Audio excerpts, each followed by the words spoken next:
All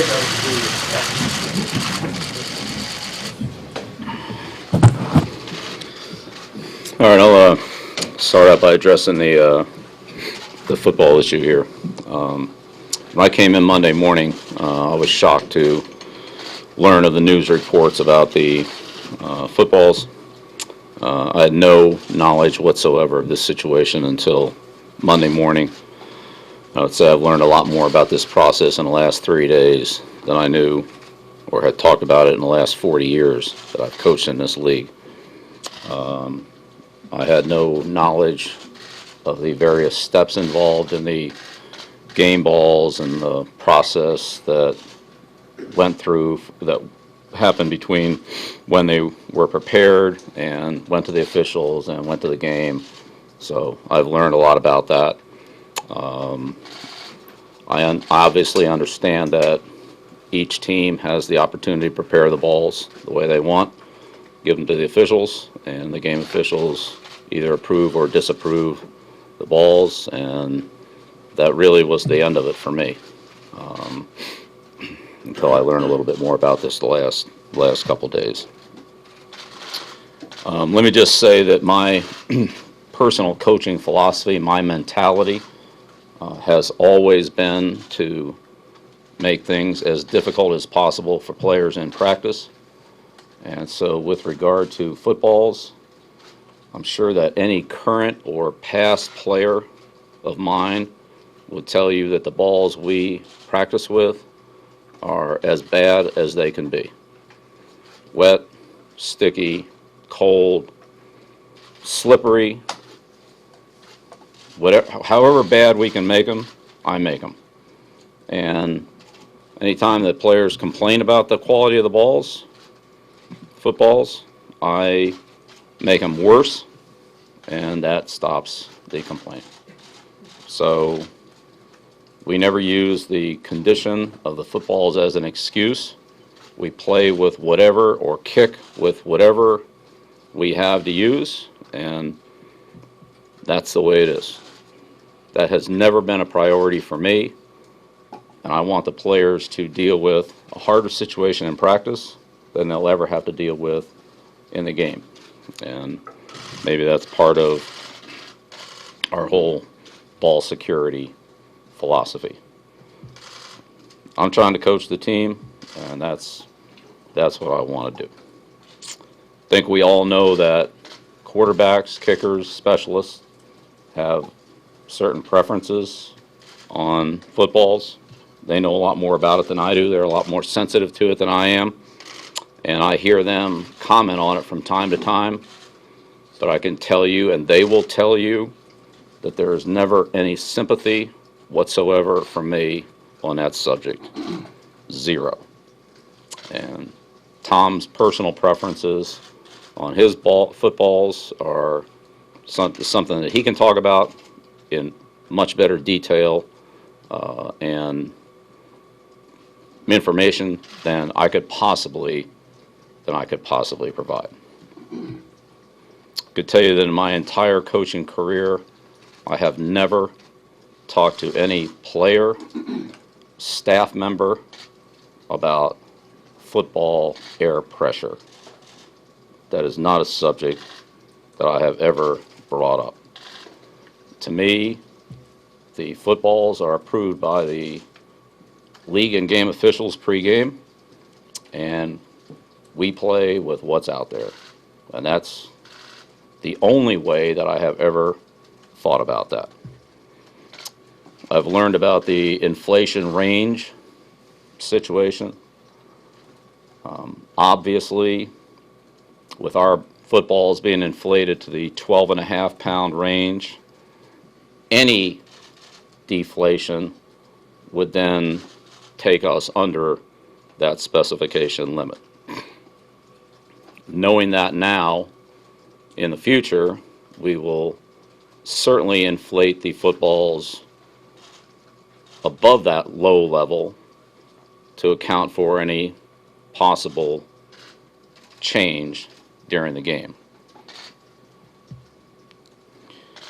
So, as an example, if a ball deflated from 13-2 to 12-9, it wouldn't matter. But if it deflated from 12-5 to 12-3, it would. So, as an example, so we will take steps in the future to make sure that we don't put ourselves in that type of potential situation again. The National Football League is investigating this situation. We have cooperated fully, quickly, and completely with every request that they have made. Continue to be cooperative in any way that we can.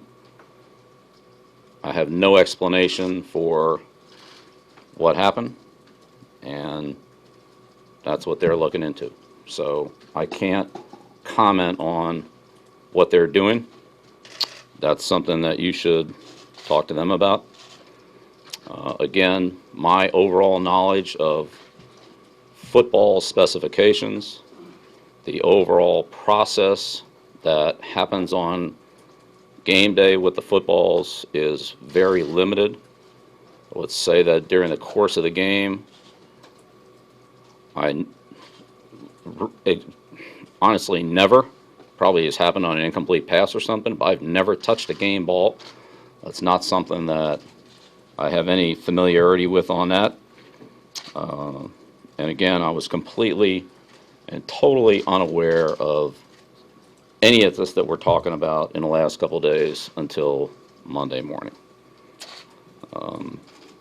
So based on what I knew Sunday night, thinking back on this, which I've done several times, really can't think of anything that I would have done differently based on what I knew then, based on what I know now.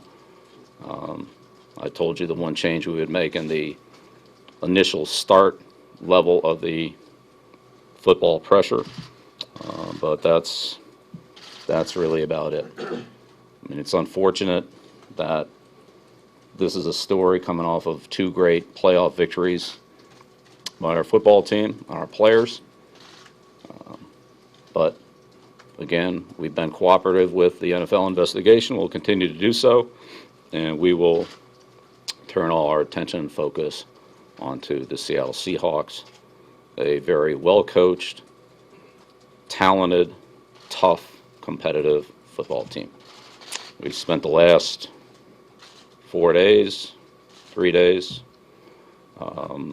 with our preparations and so forth for the trip, and I think those are coming to a conclusion. We're wrapping that up, and we're starting our preparations today with the Seahawks and practicing through the weekend. So we'll have a good, solid opportunity to get ourselves ready to go before we head down there. Again, I have no further comment on the NFL investigation, and I've told you all I know about the subject from my perspective. So that's where we are. Bill, aside from the NFL investigation, in your own investigation, did you find whether or not anyone willfully I've removed told the you error? everything I know. Coach, what do you say to your critics? I have nothing. I don't have an explanation. Well, Coach, Coach, what do you say to your notwithstanding critics? what you've said here today, there are a lot of people who are questioning your integrity, who say that you are win at I've any and told all you costs everything football I know. coach. But what do you say to critics who are challenging your character, which seems to go well beyond the sport of football?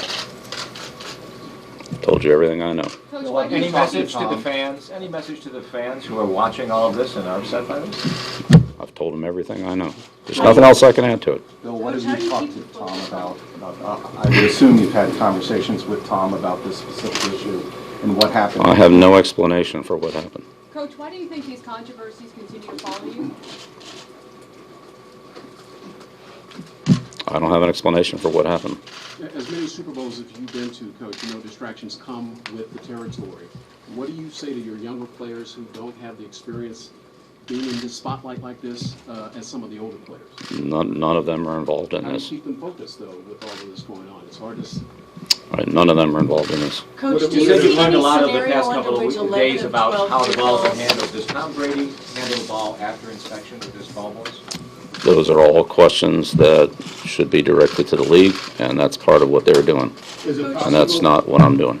is it possible that someone on your sideline, even though you may not know about it, might have deliberately altered the balls? I don't have an explanation for what happened. I've told you all that I can tell you from my point of view, and anything coming from the investigative side from the league needs to be directed toward them. Why do you want to inflate the Fans balls? Why do you want to focus on the overinflate the balls unless you think that somehow it happens naturally? So that there is no opportunity for a small margin of error that would put us under the specifications. Do you see any circumstance Okay. under which 11 of 12 balls, Coach, do you see any circumstance under which 11 of 12 footballs could have accidentally deflated? I don't have an explanation for what happened. Bill, last question, Bill, knowing how much you care about, obviously what's going on, what's it been like for you since you found out about the investigation, and what's it been like trying to deal with everything going on? Well, as I said, I've learned a lot about the process. I had no idea how the balls got from the officials' locker room to out on the field and so forth and so on and all that. That's not something that I have ever thought or concerned myself about game day. I've concerned myself with preparing and coaching the team. And so some of the things like that that have been talked about that have happened, I mean, I'm totally unaware of. All right, thank you. Bill, talk about your code of conduct.